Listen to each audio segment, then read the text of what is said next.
Daar's tragedie in die water en 'n polisieondersoek krap ou wonde oop. Dit en nog meer in die week se diepe waters voorskrif van 18 tot 21 Augustus. Dis Jacques van TV Praatjies. As jy my nog nie volg nie, druk daai intekenknoppie. Kom ons val weg. Maandag, 18 Augustus, seisoen 3, episode 185.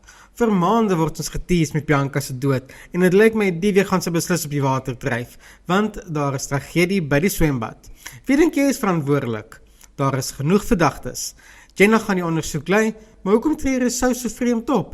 Het hy iets om weg te steek? Dinsdag, 19 Augustus, seisoen 3, episode 186.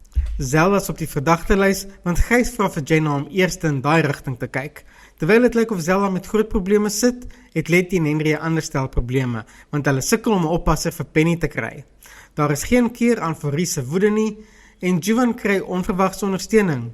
Maar van wie? Woensdag, 20 Augustus, seisoen 3, episode 187. Letty is nie gemaklik met 'n vreemdeling wat by hulle moet kom bly nie. Dit kom voor of hulle dalk 'n inbly oppasser gaan kry, maar gaan hulle nuwe probleme in hulle huis toelaat. Lucas wil vir Juwan ondersteun, terwyl die polisie ondersoek ou wonde oopkrap. Donderdag, 21 Augustus, seisoen 3, episode 188. Jenna ondervra die Swarts familie. Dink julle een van hulle kon die moord gepleeg het? Tannie Ginevra, jammer as ek die naam verkeerd sê, arriveer van Italië. Nina gee Carla 'n wonderlike idee vir haar troue.